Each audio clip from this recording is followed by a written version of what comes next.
Bom, E agora? tá legal? Para mim tá ótimo, tá ótimo. Som ok, Então, imagem ok.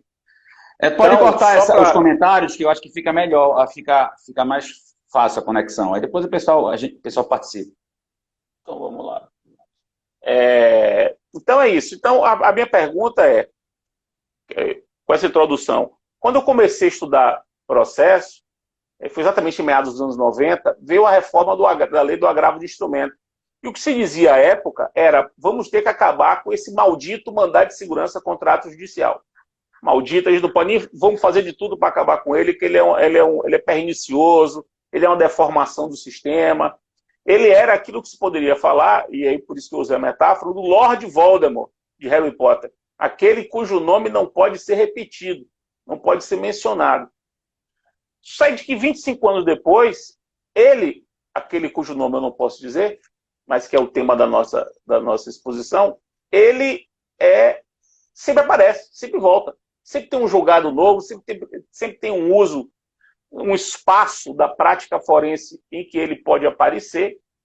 Então talvez ele seja o Highlander, e não o Lord Voldemort, aquele que não morre. Aquele que sempre dá um jeito de reaparecer e de poder ser útil. Então, meu amigo Mouta, você que, para que perdeu aquela apresentação anterior, você que é professor, doutor, professor do CESUPA, professor do IDP, procurador do Estado, membro da ANEP, membro do IBDP, meu amigo, há quase 20 anos, inúmeros artigos publicados, inúmeros livros publicados, um processualista extremamente profícuo e conhecedor do tema. Autor de um livro sobre mandado de segurança, que já está na 9ª ou 10ª edição, nunca sei mais a última edição, publicado pela editora Juspódio, e que vai conversar com a gente hoje sobre isso. Mande brasa, meu amigo. Bom, então o som tá legal aí, né, Fred? Primeiro eu quero Tá. agradecer o convite, dizer que é uma grande honra estar aqui contigo. Como eu já te falei pessoalmente, tu és o grande líder da nossa geração, você sabe que eu falo isso. Então, ser convidado para falar contigo nesse projeto interessantíssimo aí de conversa com o autor é motivo de grande honra e grande alegria. E que, claro, é fruto da nossa amizade desses 20 anos aí. Se esquecer de falar uma coisa, o primeiro contato que eu tive contigo foi na Procuradoria do Pará, numa palestra no auditório da Procuradoria do Pará, sobre uma então reforma, eu acredito que de 94 ou de 95, enfim, foi por aí. Logo no início a gente estava formando e tu tivesse um evento na Procuradoria do Estado do Pará, ou 97, foi bem antes dessa pós-graduação aí da querida professora Não, Gisele. foi antes de 2001, não pode ser. Eu acho, Porque a primeira vez, 80, eu acho primeira que foi vez que eu fui, 2000, então, porque a foi primeira por aí, vez que eu não? fui a Belém foi em 2001. E era Foi em daquelas 2001. reformas da época que a gente estava falando. É, E aí eu vou reforma da época. pegar o mote dessas reformas, né? Eu separo alguns momentos da história do mandado de segurança contra ato judicial. Vamos falar só de ato judicial aqui. Primeiro, a previsão da Lei 1533, que ali já dizia ato passível de recurso com efeito suspensivo. Então, dava a restrição de que só caberia mandado de segurança contra decisão judicial não passível de recurso com efeito suspensivo. E nós vivemos aí até o toque de caixa do projeto da 12016. Esse era um projeto que estava dormindo muito tempo no Congresso Nacional e, assim, poucos meses, pronto, todo mundo foi surpreendido. Está aqui a nova lei do MS. Foi um negócio pouco dialogado, a gente que viveu essa época em 2000, pouquíssimo dialogado, o projeto ficou muito tempo parado. E em relação ao ato judicial, veio a previsão não mais de efeito suspensivo, ato passível de recurso. Então, de cara, já está excluída aquela súmula antiga, da súmula 267, que falava Do que não Supremo, caberia né? mandado de segurança contra atos. Eu vou falar de algumas súmulas aqui, as principais. Acho que a gente não pode falar, essas sim, a 267 e a 268, que se usa sempre para se não conhecer mandado de segurança, mas eu iria dizer momentos da nossa história, né?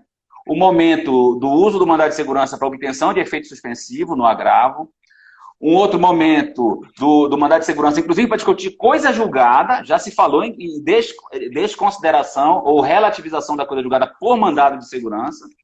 Aí, numa evolução histórica, eu sempre falo para meus alunos, Fred, quando ninguém sabe o que cabe, vem sempre alguém dizer cabe mandado de segurança. Porque ele parece aquele salvador da guarda, não cabe nada. Alguém pensa em mandado de segurança e a gente tem experiência em algumas decisões extremamente interessantes sobre mandado de segurança em juizado, sobre mandado de segurança trabalhista, eleitoral, em coisa julgada, por terceiro. Então eu separo essa história do mandado de segurança dando um último capítulo dela, que é o rol taxativo mitigado do 2015. Aquele rol lá do tema 988 do STJ, ali veio para matar o mandado de segurança contra a decisão judicial não enquadrada no 2015. Então está sempre se querendo, entre aspas, matar o uso do mandado de segurança contra a decisão judicial, mas nunca se consegue. Então nessa tua apresentação, eu acho que ele parece mais com o Highlander, ou com o Jason, ou algo parecido, que está sempre assombrando, porque sempre tem alguma imagem de rediscussão do mandado de segurança contra a decisão judicial. Então, eu ficaria com o Highlander, viu? Ficaria com o Highlander. Nesse histórico, eu quero destacar, já que essa semana foi a semana de centenário do professor Calmon de Passos, que na década de 60, um dos primeiros trabalhos no Brasil sobre mandado de segurança contra ato judicial foi de Calmon. Foi de Calmon, publicado numa coletânea organizada por Otton Sidu.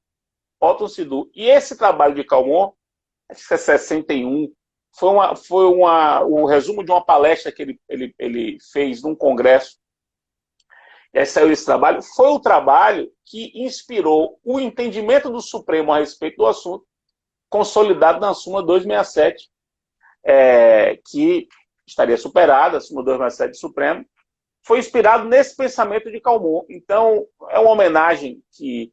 Foi uma homenagem até involuntária, porque nós pensamos nesse assunto sem relacionar. Mas como você fez a história, e Calmon fez 100 anos na semana passada, eu vou fazer essa homenagem a Calmon, contando que a súmula 267 ela se baseou no entendimento de Calmon, publicado nesse texto. É um texto sobre mandado de segurança contra a judicial do início dos anos 60. Agora, imagina, tem aquela visão dos anos 60 e mandado de segurança coletivo também. Ele foi o primeiro, escreveu. né? Sim, protagonista no tema. Quando saiu a Constituição de 88 e trouxe o mandado de segurança coletivo, logo em 91 saiu o livro de Calmon sobre mandado de injunção, habeas data e mandado de segurança coletivo, que eram 3 novidades da Constituição de 88, e Calmon já escreveu num livrinho publicado pela editora Forense, né? Um livro muito conhecido, de 91, sobre o mandado de segurança coletivo. Foi o primeiro, né? Junto com a Ada. Sim, um texto sobre o protagonista. Agora, vamos lá. Eu levantei alguns pontos aqui para guiar a nossa conversa. Aí eu vou lhe fazendo umas perguntas sobre esses pontos e a gente vai conversando para o pessoal acompanhar didaticamente. Você falou sobre a súmula 268 do Supremo. A súmula 268 diz que o mandado de segurança não pode servir para controlar a coisa julgada, no fim das contas. Você não pode dar finalidade e função rescisória ao mandado de segurança. O contrato judicial, né? Quer dizer, o mandado de segurança para desconstruir coisa julgada. Então, eu queria que você falasse sobre isso e falasse sobre a súmula 268, o que, é que você acha dela hoje, desdobrando em 2 pontos. Primeiro, será que ela serve para os juizados, já que nos juizados não cabe rescisória? E segundo, na Justiça do Trabalho tem um caso conhecido, que é o caso do uso do mandado de segurança contra ato judicial na execução de sentença que se baseia em decisão coletiva, em sentença coletiva, sentença normativa lá dos dissídios coletivos. Se a sentença individual se baseia na sentença coletiva e ela é executada e a sentença coletiva ela cai também a sentença individual. E aí se usa o mandado de segurança para poder paralisar a execução que se baseia numa sentença normativa que já não existe mais. Então seria também um uso do mandado de segurança contra a coisa julgada. O que você me diz aí? Um pouco sobre 268, 268, desenvolvimento dos juizados na Justiça do Trabalho. Vamos lá, Fred. Primeiro, eu sempre falo isso quando tenho oportunidade, né? A origem, a razão de ser do mandado de segurança não é para decisão judicial. Porque quando você usa o mandado de segurança para decisão judicial, começam a existir situações jurídicas sem justificativa. O puxadinho brasileiro, ou o Brazilian Law, ele não foi feito para isso. A rigor, ele foi para controlar ato administrativo. Tanto que, fazendo uma homenagem também aos nossos autores, quem escrevia sobre mandado de segurança até o início do século XXI eram professores de direito administrativo e de direito constitucional. Acabamos de falar, Otto Sidor, Celso Botoni Bandeira de Mello. Temístocles Cavalcante. Temístocles, nem fica. Celso Bastos, autores que não eram do processo civil. Por quê? Na essência do mandado de segurança, ele não foi feito para discutir processo, e sim ato administrativo. Mas tudo bem, como nós precisamos de outros instrumentos de controle, foi se desenvolvendo o uso, e cada vez mais com tentáculos. São tentáculos, né? A gente tem o tentáculo da Justiça do Trabalho, a gente tem o tentáculo do direito penal, que o Fred não falou, mas eu vou mencionar aqui, o mandado de segurança na esfera penal. Cada vez mais está se falando do mandado de segurança penal, dialogando com habeas corpus. Inclusive tem uma súmula, que agora eu não recordo o nome, que fala do litisconsórcio necessário no mandado de segurança penal, envolvendo aqueles interessados lá na ação originária. Então, eu sempre digo que usar o mandado de segurança para a decisão judicial é abrir cada vez mais o leque de discussão. No âmbito do juizado especial, a gente sabe, o Fred tem um texto disso aí, ele não mencionou, mas eu menciono, que é o mandado de segurança de competência das turmas recursais. É antigo esse texto, né? Mas ainda é plenamente válido. Então, é plenamente válido. Por quê? Onde não houver recurso imediato, daí veio a discussão do tema 988, que cabe recurso, mas é postergado. Quando não houver recurso de decisão, tem que ter possibilidade de discussão. E o âmbito é o mandado de segurança, ou de uma interlocutória no juizado, ou de uma interlocutória trabalhista, ou de uma interlocutória eleitoral. Enfim, onde não houver a chance, é o mandado de segurança. E mais ainda, eu homenageio agora autores que escrevem sobre o uso do mandado de segurança naquele tema tão caro para a gente de relativização da coisa julgada. Já se defendeu que, além de todos os instrumentos de relativização, fosse também utilizado o mandado de segurança, levando em conta que eu tenho direito líquido e certo ao procedimento adequado e uma coisa julgada nos termos da Constituição. Então, sempre vai se abrindo as portas para o mandado de segurança, inclusive para discutir decisão transitada julgado. Pasme, Fred, eu sempre digo que são dois institutos que têm uma grande força e a gente cada vez mais desenvolve a reflexão. O primeiro é o mandado de segurança, a gente está falando aqui de mandado de segurança contra a decisão formada coisa julgada em detrimento da súmula 268, e o outro instituto é a ADPF. Eu conheço 2 casos de ADPF no Supremo Tribunal Federal exatamente por causa da impossibilidade de rescisória no juizado especial. Se não cabe rescisória e, eventualmente, essa coisa julgada do juizado contraria um outro controle de constitucionalidade pelo Supremo da mesma lei que fundamentou a sentença do juizado, a DPF. Então, MS contra coisa julgada, a DPF no juizado que não cabe rescisória, como sucedâneo de ação rescisória, são grandes temas absolutamente abertos. A propósito ainda, porque as coisas vão bater essa bola, né? Justamente por causa do trânsito em julgado, é que se criou aquela interpretação, que até a gente conversou semana passada sobre isso, do STJ, dizendo que eu tenho que impetrar mandado de segurança no prazo do recurso. E quando não cabe recurso, 5 dias. Porque quando não cabe recurso, o mínimo é o cabimento dos embargos de declaração. Então, se cria uma loucura jurídica aí, de mandado de segurança em 5 dias. Vamos deixar claro para a galera que está assistindo. Há um precedente do STJ de da ministra Nancy Andrighi. Reiterado depois de vários outros, né? Reiterado, né? No sentido de que, como o mandado de segurança não cabe contra a decisão transitada em julgado, portanto, você não pode usar o mandado de segurança para poder superar a preclusão, você teria que ter um prazo para o mandado de segurança, que é o prazo do recurso. E como a decisão a decisão daquele caso concreto é uma decisão contra a qual não cabia outro recurso, senão os embargos de declaração, ela entendeu que o prazo é o prazo dos embargos de declaração, porque se passou os 5 dias, já não poderia mais entrar com mandado de segurança. Então, você veja, é mais uma tentativa de construção da jurisprudência para matar o mandado de segurança, para dificultar o uso dele. Por quê? Porque ele é aquele cujo nome não pode ser suscitado. E é aquele, ao mesmo tempo, que não consegue morrer, não se consegue matar o mandado de segurança. Então, esse problema do prazo é realmente um problema máximo. Agora, eu posso complementar contigo aí? Pode, claro. Engraçado, esse entendimento vai a contrário senso quando ele é impetrado por terceiro. Isso. Inclusive, do súmula 202. Porque se eu sou terceiro, a rigor, eu não sou atingido pelo efeito da coisa julgada daquela decisão. Então, eu poderia, mais um argumento, né? Eu poderia impetrar mandado de segurança, mesmo após a coisa julgada. Então, eu poderia, a contrário do senso, derrubar a súmula 268 por causa disso. A súmula 202 é a súmula 202 do STJ. Do STJ. Só que a 268 que a gente mencionou é do STF. A súmula 202 do STJ, ela diz que o terceiro prejudicado pode se valer do mandado de segurança contra ato judicial sem observar o prazo. Sem observar o prazo. Então, porque o prazo não é dele, né? O prazo é da parte. O prazo não é dele. O que é uma coisa curiosa. Realmente, o Boto apontou que é um negócio meio esquisito, porque eu estudei esse assunto quando fiz minha dissertação de mestrado, que era recurso de terceiro. Né? Então, quando eu estudei recurso de terceiro, um dos temas que me incomodava era o prazo para terceiro. Porque se o terceiro é terceiro, como é que conta o prazo para ele? E aí eu fui ver que antigamente, nas ordenações, o prazo para o terceiro variava a partir do lugar onde o terceiro morava. Se o terceiro morava X léguas, o prazo era de tanto. Se morasse a 2X léguas, o prazo era maior. Era assim que se pensava. Depois não. Depois, o prazo de terceiro ficou o prazo da parte. O prazo para o recurso de terceiro é o prazo para o recurso da parte. Então, fica estranho você dizer que o terceiro pode entrar com mandado de segurança contra ato judicial sem observar o prazo do trânsito em julgado, quando se sabe que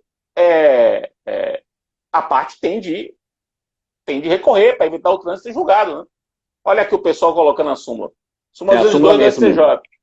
A impetração de segurança por terceiro contra ato judicial não se condiciona à interposição de recurso. Ou seja, o terceiro pode deixar que a decisão transite em julgado, não recorrendo, mas está com mandado de segurança. Esse é o raciocínio que eu quero fechar. Ele derruba a outra súmula 268. Porque a coisa julgada não atinge o terceiro. Agora veja. Olha a provocação que eu vou lhe fazer. Esse raciocínio é semelhante com o uso da reclamação. Eu estou com ela também na cabeça. A reclamação também não pode ser oposta contra o trânsito em julgado. Não pode. Agora, uma vez oposta à reclamação, ela impede que se diga que transitou em julgado. Porque a reclamação vai ficar pendente e pode ser que a reclamação desfaça a decisão impugnada. A lógica aqui é muito parecida. Quer dizer, o mandado de segurança pode ser impetrado sem um recurso, mas ele acaba impedindo o trânsito em julgado, porque a decisão vai ficar pendente. E aí eu fico com uma pergunta. A pergunta que me faz é a seguinte. Mandado de segurança contra ato judicial, todos nós sabemos, eu, você, todo mundo diz, que não é recurso. É uma ação autônoma de impugnação. Não é recurso. Mas não é recurso mesmo? Será que não é recurso? Eu posso falar em litispendência entre um agravo e um mandado de segurança contra ato judicial? Litispendência é o agravo de instrumento contra uma decisão, mandado de segurança contra uma decisão. Agravo interno contra uma decisão monocrática, mandado de segurança contra a mesma decisão monocrática. Eu posso falar em litispendência entre esses instrumentos? Será que de fato que o mandado de segurança não é um recurso travestido? Não é um recurso travestido? O professor Eli Eide está tentando construir uma teoria das impugnações judiciais. Pode ser que ele encaminhe por aí, viu? Pode ser. Vamos esperar para ver o que vai dar. O que você acha, meu amigo? Fred, eu simpatizo muito com essa ideia. Por exemplo, no livro que a gente está mencionando aqui, eu primeiro localizo o mandado de segurança na teoria do processo e eu identifico, como a jurisprudência identifica, litispendência entre mandado de segurança e outra ação, com o mesmo objeto, mesma causa de pedir, só mudando em tese ali a autoridade coatora, que não é parte, e o procedimento e competência. Mas se o objeto é o mesmo, litispendência e coisa julgada. E ainda diria mais, nesse caso do mandado de segurança contra ato judicial, que depois faz coisa julgada, além da discussão recursal, tem a discussão de rescisória, da eficácia reincidente do mandado de segurança. Então, o diálogo sobre litispendência, eventual conexão, etc., além da matéria recursal, ainda envolve a rescisória. Eu conheço um caso assim, onde foi impetrado o mandado de segurança de uma decisão não transitada em julgado ainda, o mandado não foi apreciado no seu mérito, transitou em julgado, fez coisa julgada, foi proposta uma ação rescisória e a competência do mandado de segurança era de um órgão e a rescisória era de outro órgão no mesmo tribunal. E foi o maior, entre aspas, confusão prática para se identificar a necessidade de julgamento conjunto. Porque até a competência do âmbito do tribunal é diferente. Então, essa discussão de litispendência, coisa julgada, conexão e competência envolve não só recurso, mas também envolve rescisória. Quer ver onde acontece muito isso? Concurso público, onde você tem vários mandados de segurança em várias etapas, entre eles, às vezes, não tem o mesmo pedido, às vezes o impetrante de um vai contra o pleito do outro, porque discutem classificação num concurso, e eventual resultado de um mandado de segurança atinge o outro, e aí vai se trabalhar vários institutos aí, interessante o nosso colega aí de falar sobre isso, porque é um belíssimo tema de litispendência, de coisa julgada, de litisconsórcio e de competência no mandado de segurança. Você veja, muito interessante isso. Veja, eu estava aqui conversando com você, me lembrei do artigo 930 do Código, que fala da prevenção em tribunal. O parágrafo único diz: o primeiro recurso protocolado no tribunal tornará prevento o relator para eventual recurso subsequente no mesmo processo ou em processo conexo. Me parece que é indiscutível que esse dispositivo, embora se refira a recurso, também abrange os mandados de segurança contrato judicial. Ou seja, se houver mandado de segurança contrato judicial naquele processo, vindos de primeira instância, vai para o mesmo relator. Quer dizer, o relator ele é o relator prevento para as impugnações. Impugnações judiciais. É a mesma discussão da estabilização da tutela antecipada antecedente. É só o recurso ou é a impugnação? O desenvolvimento de uma teoria geral das impugnações. Eu acho interessante. Só tem um detalhe desse caso aí, Fred, é que a eventual competência no tribunal é diferente. O agravo vai para... vai para, eventualmente, uma Câmara, um órgão fracionário, e o mandado de segurança de contrato do juiz pode ir para o pleno. Então, de repente, a competência vai maior, a competência maior vai chamar a menor, vai tudo ficar no pleno. Concordo com você. Se a gente identificar um eventual diálogo entre esse agravo e o mandado de segurança de contrato judicial. Concordo com você. Agora, esse negócio de litispendência com procedimento diferente, que é uma coisa que as pessoas não percebem, que litispendência tem a ver com demanda. Demanda é causa de pedir de 100 partes. O procedimento, o modo como a demanda vai tramitar, é indiferente para a litispendência. Eu me lembro que quando eu era estagiário, surgiu um caso interessante, porque envolvia na Universidade Católica do Salvador, que um mandado de segurança contra ato de autoridade dela ia para a Justiça Federal, porque cairia ali naquela hipótese do inciso 8 do 109. Agora, se fosse uma ação comum, para pedir a mesma coisa, era a Justiça Estadual. Veja, a ação comum para pedir a mesma coisa contra a Católica, Justiça Estadual. Se fosse mandado de segurança, 109, inciso 8 da Constituição de Justiça Federal. Então, muitas vezes, aconteceu o seguinte: o cara entrava com mandado de segurança, Justiça Federal, perdia liminar. Aí, dava outro nome, entrava com ação comum na Justiça Estadual e pedia a mesma coisa. E a Católica, naquela época, ela não apontava a litispendência, porque ficava na cabeça de que são procedimentos diferentes. Era outra ação. É um equívoco. Agora, o interessante é o seguinte: eu vou lhe contar uma coisa, acho que eu nunca lhe contei. Nunca lhe contei isso. Quando eu fui fazer doutorado, em 2003, o meu projeto para o meu doutorado, que depois veio a ser condições de ação e pressupostos processuais, mas o projeto era meios de controle do silêncio judicial. Tá aí uma coisa que as pessoas podem escrever no meu lugar. De lá para cá não teve essa tese ainda. Meios de controle do silêncio judicial. Não é a omissão da decisão. Na verdade, os meios de controle da não decisão. Como controlar a não decisão. E eu pensei muito sobre isso, fiz um projeto e tal. E um dos pontos que eu iria defender, e defendo em aula, mas nunca escrevi sobre o assunto, é a possibilidade de mandado de segurança contra a não decisão. Ou seja, o juiz ele excede irrazoavelmente o prazo para julgar. O processo está parado lá há 7 anos, sem fazer nada.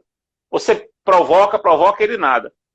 caberia um mandado de segurança contra ato omissivo, que é uma das ações contra ato omissivo, judicial. Eu lhe digo que eu já preparei. Gostei dessa discussão, perfeita. Eu preparei um já. Vou contar essa história para você, para todo mundo que está ouvindo. Eu preparei um em 2002. Foi por causa disso que eu estudei esse assunto. 2002, preparei. E fui despachar com o presidente do tribunal. Porque era um mandado de segurança contra um desembargador que estava há 5 anos com pedido de vista e não devolvia. E aí eu levei o desembargador aqui, ó, tá, o mandado de segurança está pronto, eu vou entrar com o mandado de segurança e pedir uma concessão de liminar para que o desembargador entregue o processo. Não é descida do jeito que eu quero, é que ele entregue o processo em 10 dias. Sob pena de multa, ainda botei medida coercitiva. Medida coercitiva. Aí o presidente chegou assim, não, Fred, não precisa fazer isso não, a gente vai resolver isso. E acabou resolvendo, o desembargador acabou entregando. Mas eu fiz a peça e fiquei com isso na cabeça. Porque, se a gente for pegar Barbosa Moreira, nosso clássico Comentários ao CPC, ele disse que os recursos, eles só cabem contra atos. Contra atos. Contra não atos, não cabe recurso. Eu não posso recorrer do que não aconteceu. Eu só posso recorrer do que aconteceu. Então, o silêncio, o não ato, seria inimpugnável? E aí eu pensei, não, já que o mandado de segurança ele cabe contra atos omissivos, isso na teoria do mandado de segurança cabe contra atos omissivos, se a omissão for uma omissão abusiva, aqui estamos diante de uma omissão abusiva de uma autoridade pública. O que você acha disso? É maluquice de minha parte, mano? Nada, eu já estou imaginando um caso concreto, que eu também já tive a oportunidade de enfrentar. Pensa comigo aí, Fred. Mês de maio agora, final de maio, hoje 26 de junho, é o período que o gabinete dos presidentes dos tribunais está mais movimentado por nós, advogados, em busca de quê? Expedição de precatório requisitório. Em razão do prazo constitucional para receber em 2021. Se é que vamos receber, né? Se é que vamos receber. Com toda essa pandemia aí, não vai haver adiamento de precatório. Pergunto para você, replico para ti. Eu poderia impetrar mandado de segurança contra a omissão do presidente do tribunal em não expedir o meu precatório requisitório até o dia do fechamento do orçamento do ano que vem? Por que não? Se eu tenho direito de que disserta procedimento, se eu tenho direito de que disserta uma decisão correta, a mesma teratologia, penso eu, tá? Vamos pensar juntos sobre isso. A mesma teratologia de um ato comissivo existe de um ato omissivo. O mesmo direito líquido e certo que eu tenho aqui de um ato comissivo, eu também tenho de um ato omissivo. Então é uma ideia que eu já tive a oportunidade, que eu já vi um caso assim, do cidadão impetrar lá por 28 de junho, ele impetrou mandado de segurança, pedido a liminar para um colega desembargador, para obrigar o presidente a expedir o precatório. Então é uma omissão semelhante a essa que a gente está falando. Deixa eu só lembrar uma outra coisa, que eu já vi isso, tem jurisprudência do STJ, Fred. Mandado de segurança contra a decisão em mandado de segurança. E aí, se você tiver no âmbito de competência de tribunal, vai ser... Eu já entrei. Kramer versus Kramer, né? Em homenagem ao nosso querido Kramer, nosso colega Kramer, né? Que é um desembargador controlando o ato do outro desembargador, porque a competência de mandado de segurança do mesmo órgão tribunal é do próprio tribunal, é diferente da suspensão, que a competência vai para o Tribunal Superior. Então é um controle que já existe, que a gente fala só em controle de ato positivo, mas não vejo por que não se falar em ato omissivo também. Fred, aproveitando que tu estás procurando alguma coisa aí, deixa eu completar uma... Não, eu estava vendo se eu tinha defendido isso. Eu não vi você escrevendo isso. Acho que aqui não, eu achei, entendeu? no capítulo 3, no capítulo de normas fundamentais, quando eu falo de duração razoável, na página 129 desse ano, aí eu coloco, alguns instrumentos podem servir para concretizar o direito fundamental de duração razoável. Aí eu menciono, mandado de segurança contra omissão judicial caracterizada pela não prolação da decisão por tempo não razoável, cujo pedido será a combinação de ordem para que se profira a decisão. E até cito, Cabral sugere isso também no texto dele sobre duração razoável. E tem um texto também publicado na Repro, que era mandado de segurança contra atos omissivos, mas sem a teoria da duração razoável por detrás. Estava vendo se eu tinha... Eu acabei escrevendo, mas não desenvolvi, mas eu mencionei isso como exemplo. Ora, se cabe até dano moral, não cabe ação de dano moral por omissão judicial. Não, as omissões, a tua tese é fantástica, o teu projeto. As omissões são violadoras de direito, assim como os atos positivos.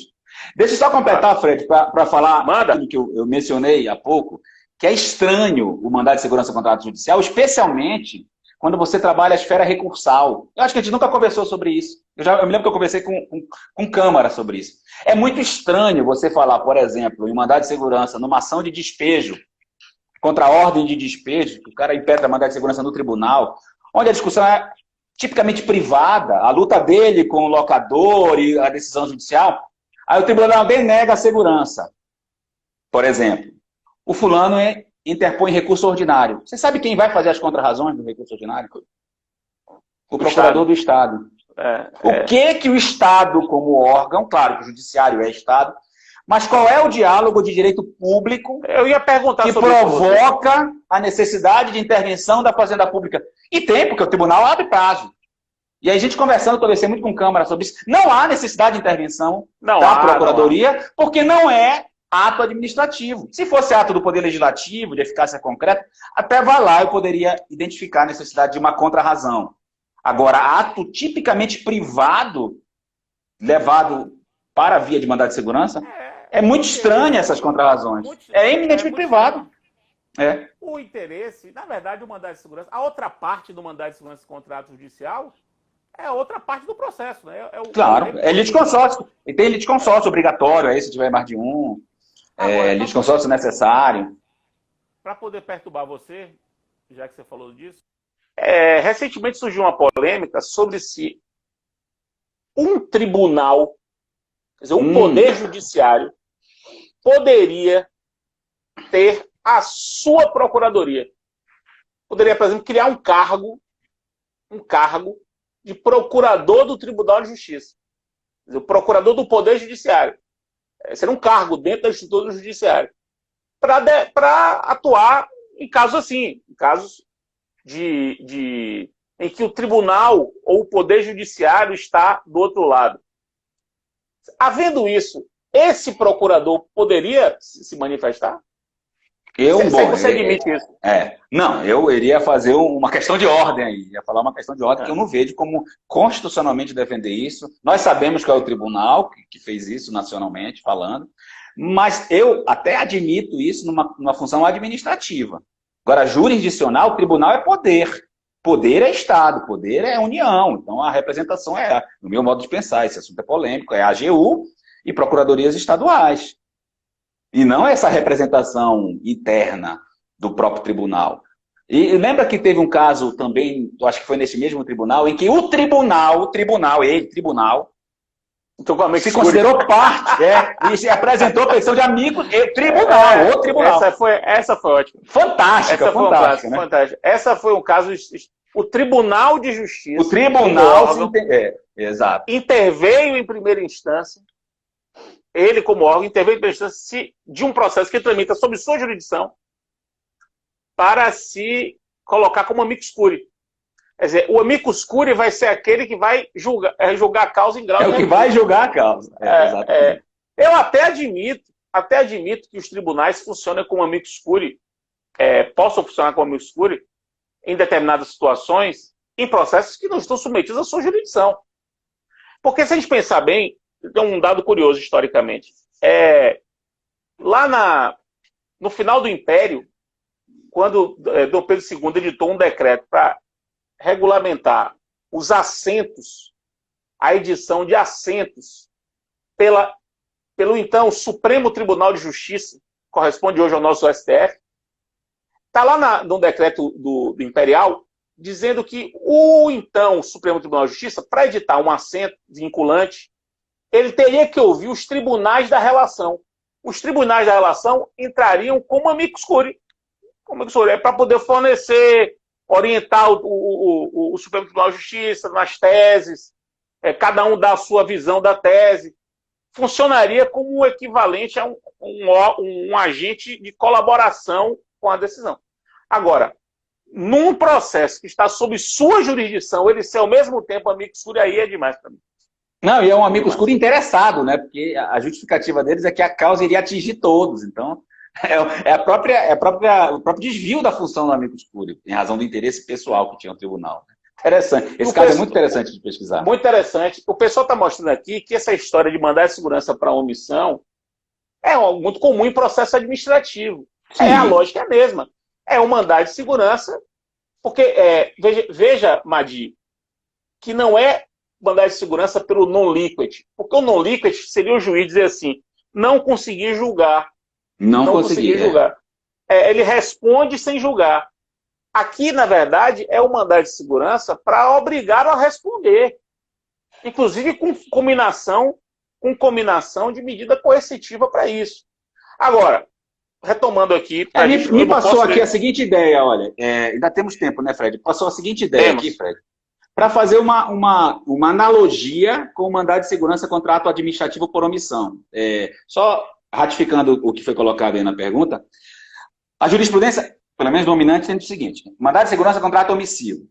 Se a lei ou o ato administrativo fixa prazo para determinada conduta, a partir dali, conta os 120 dias para o ato, para o mandado de segurança. Então, se a lei ou o ato administrativo não tem prazo para fixar, então tu não tem prazo para impetrar mandado de segurança em 120 dias. Tu não tem como contar os 120 dias.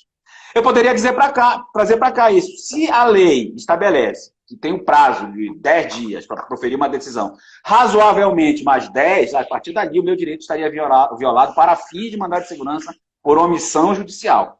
Eu poderia tranquilamente fazer essa analogia e encontraria assento na jurisprudência da STJ. Concordo. Que identifica nesse sentido o uso do mandado de segurança contra as omissões. Isso é importante, pessoal que está assistindo, para concurso público, hein?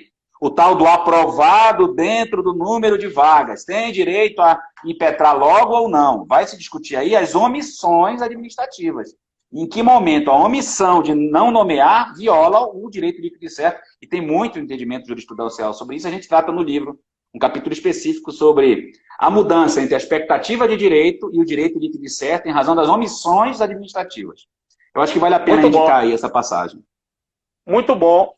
A questão da duração razoável, que seria o tema aqui, né? Ela sempre fica num prazo indeterminado. Você não sabe o que é uma duração razoável, mas você concretiza caso a caso. Naquele exemplo que eu dei, o prazo de vista era de 10 dias. O juiz estava há 1.500 dias sem devolver. Então eu fiz até uma tabela. Tudo bem, 10 dias é pouco. 20 dias, 30 dias, 40 dias, 100 dias, vá lá. Ora, 1.500 é indiscutivelmente um exagero. Foi até o argumento que eu usei. Agora, a gente não pode terminar, Mouta, sem que a gente estresse um pouco mais a questão do mandado de segurança nos juizados. Por quê? Porque o uso dele é muito comum. Muito comum. Sobretudo porque nos juizados as interlocutórias não são agraváveis. Os juizados, juizados comuns, né? As interlocutórias não são agraváveis. Então, o uso do mandado de segurança contra a justiça é muito comum. Mas há uma decisão de Eros Grau, quando Eros Grau ainda era ministro do Supremo, que é uma decisão muito polêmica. Decisão do Supremo. E nesse precedente relatado por Eros Grau, o Supremo diz que nos juizados não caberia mandado de segurança contra ato judicial para suceder, para poder impugnar interlocutória. O que é um ponto importante. E cabendo, se couber, de quem seria a competência? Da turma recursal ou do tribunal? Esse meu texto que você se referiu, de 2001, era um texto em que eu defendi que deveria ser o tribunal. Eu acabei vencido na história. A história me venceu. Meu posicionamento acabou não prevalecendo. Embora eu esteja convicto de que continuo achando que eu tinha razão. E a demonstração de que eu tinha razão, eu acho, se deu com o desenvolvimento do Instituto, quando se criou também, agora para o precedente do STJ, a ideia de que eu poderia controlar a competência dos juizados por mandado de segurança para o TJ examinar. É isso mesmo. Veja que doideira. Ou seja, acaba confirmando a minha hipótese lá de trás. O que você acha disso tudo aí? Vamos arrumar isso para a galera que está nos ouvindo. Vamos lá. O pessoal que está assistindo a gente, inclusive agora eu também fui olhar meu livro, então o que eu vou falar está na página 341 da 7ª edição, e a 8ª está quase pronta aí, né? Bom, vamos lá. Primeiro, se tentou matar o mandado de segurança dos juizados especiais quando na lei do juizado federal e na lei do juizado da Fazenda Pública se criou o recurso contra a interlocutória. que é o grande problema do juizado, aliado ao caso de não caber rescisória, é a questão da recorribilidade das interlocutórias. Então, são 3 momentos do juizado. O juizado geral, 9.099, que realmente não tem a previsão desse recurso, que a gente chama de agravo, mas não é agravo, é recurso, igual o recurso da decisão final. E tem previsão no artigo 3º do juizado federal e no artigo 3º do juizado da fazenda. Então, lá tem o recurso. Então, bem ou mal, nos 2 outros juizados, o problema foi resolvido. Mas no âmbito do juizado especial da 9.099, existe, sim, discussão sobre a recorribilidade.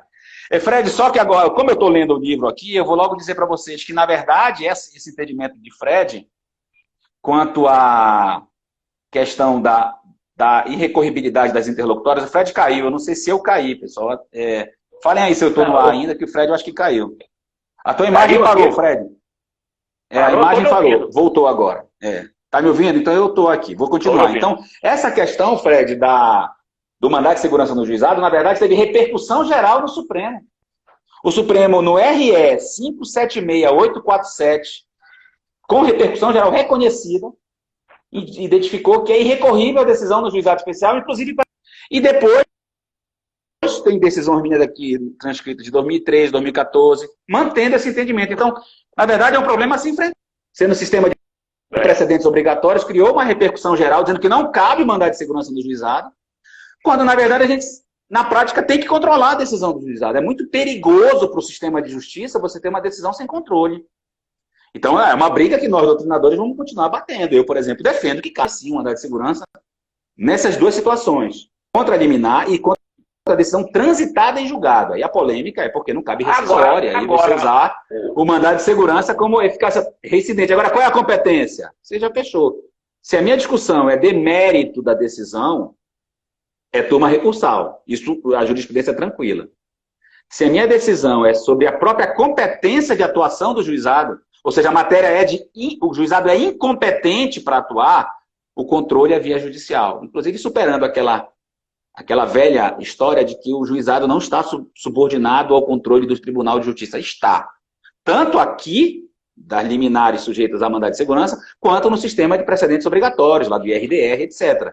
É falsa a afirmação de dizer que o juizado tem um mundo próprio e não está subordinado ou submetido ao sistema de justiça do seu respectivo Tribunal de Justiça. Nesse caso, então, concordo contigo. Depende da matéria que eu vou alegar no meu mandado de segurança. Primeiro, se cabe mandado de segurança, superando esse entendimento do STF em repercussão geral. E o segundo, o que eu quero discutir no meu mandado de segurança do juizado. Ok? Ok. Essa questão da competência, de você usar o mandado de segurança contra ato judicial para discutir competência nos juizados e deslocar essa discussão para o TJ, salvo engano, foi uma construção do STJ, né? Ou foi o Supremo que construiu isso, Moto? Eu acho que foi o próprio STJ mesmo. O STJ. O Supremo tem essa repercussão geral aí negativa de mandado de segurança no âmbito do juizado. Sob o argumento de literalidade do dispositivo, irrecorribilidade, mas não é recurso, é ação autônoma, enfim. A discussão ainda existe, apesar da repercussão geral do Supremo. Foi o STJ mesmo, estou escrevendo aqui. Muito bom, excelente. Meu amigo Mota, quer fazer alguma consideração final, um balanço final da nossa conversa? Estamos caminhando aqui para terminar. Eu só agradeço a oportunidade, né, Fred? A gente, que como se conhece há muito tempo, e sempre que a gente conversa, a gente vai aprendendo mais. Eu sou um assíduo telespectador aí das tuas lives, via do Minami, o Minami sem áudio, o Minami sem vídeo. Sem vídeo. Falamos do non-liquid, né? Non-liquid, aí eu lembrei na hora do Minami. Assisti a do Daniel, foi bem legal também. Competência adequada ou Daniel, sobre competência, eu acho que foi competência adequada. E eu só queria dar um recado aqui final, que a gente acabou tanta coisa interessante sobre o mandado de segurança judicial, que eu esqueci de falar e a gente passou rapidamente sobre esse assunto. O uso do mandado de segurança contra a decisão interlocutória e a velha discussão do tema 988. Sim, importante, fale aí. Importante, e aí, a gente atuou, né, a ANEP atuou como associação, né, como amicus curiae, nesse caso do julgamento do tema 988 do STJ. Eu tive a oportunidade de fazer a sustentação pela ANEP nesse julgamento, e me parece muito claro o caminho que foi traçado pelo STJ.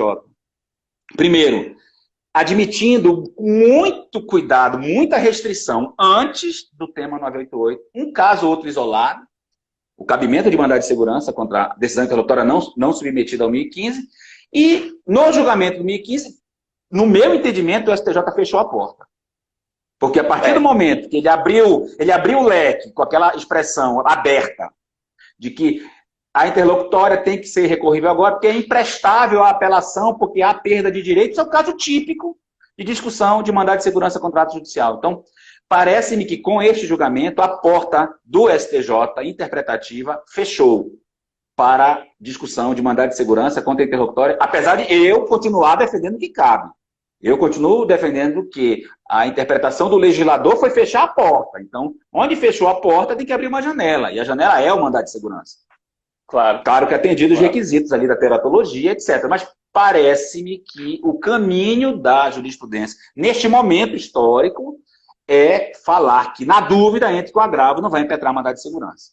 Então, eu acho que daqui a algum tempo a gente vai retomar essa discussão, talvez com uma mudança legislativa ou com uma mudança nesse tema 988, que, no meu modo de pensar, foi um tiro no pé, em razão da grande quantidade de situações que vão sendo provocadas por todos nós, que não estão ali no 1015, e nem no rol taxativo mitigado, e nem no parágrafo único, enfim.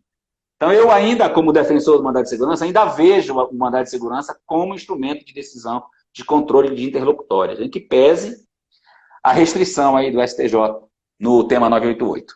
Então, era isso que eu queria falar, Fred. Eu já vou te passar a palavra, que a gente tem ainda poucos minutos, então já quero te agradecer a oportunidade, agradecer ao teu público, dizer mais uma vez que você é o nosso grande líder, tenho muita honra de ser seu amigo há mais de 20 anos, e continue produzindo, porque nesse momento que nós estamos em casa, nós precisamos de produção rápida, de informação rápida, e nada melhor do que essas suas lives e esse seu momento com o autor, conversa com o autor. Muito prazer de te encontrar, foi muito bom te encontrar, e grande honra estar aqui contigo nessa manhã de terça-feira. Te devolvo a palavra para você fazer o encerramento aí. Grande abraço. Obrigado, meu querido, foi excelente, muitas questões, eu pensei em muita coisa, comecei a anotar aqui coisas que eu não havia pensado e estou pensando junto. Acho que o pessoal gostou, muito interessante, muitas questões em abertas. Revelei meu tema de doutorado original para todo mundo, publicamente. Esse texto meu sobre competência das turmas recursais para julgar mandado de segurança contra a judicial é um texto muito antigo. Eu vou ver se eu PDF ele e jogo no academia.edu. Então, sigam lá o academia.edu, meu perfil. Eu vou pedir para PDFar esse texto aí e essa semana eu mando para vocês lerem. Agora é um texto lá escrito em 2001, 2002, eu era outra pessoa, viu? Embora no fundo a ideia eu continue pensando a mesma coisa. Eu vi o pessoal falando sobre correição parcial. Correição parcial tem finalidade disciplinar. O mandado de segurança contra a judicial não tem natureza disciplinar, ele é natureza de impugnação do ato ou da omissão, né? Então tem que ter só essa separação dos instrumentos. Mas é isso. Essa live é uma live que agora não tem mais stories da live, né? Então ela vai para o IGTV, mas antes ela entra no feed, no meu feed, e vai depois para o YouTube, na página da editora, no canal da editora, lá na parte do estúdio com o autor, já que ambos somos autores da editora, ele com o livro Mandado de Segurança, eu com o meu curso. Hoje está em promoção o volume verde, que é o volume de impugnação das decisões judiciais, e o livro dele, o Mandado de Segurança também. Era isso, meus caros. Bom dia a todos e a todas. Valeu, Fred. Se cuidem. Grande abraço. Até a próxima. Tudo de bom.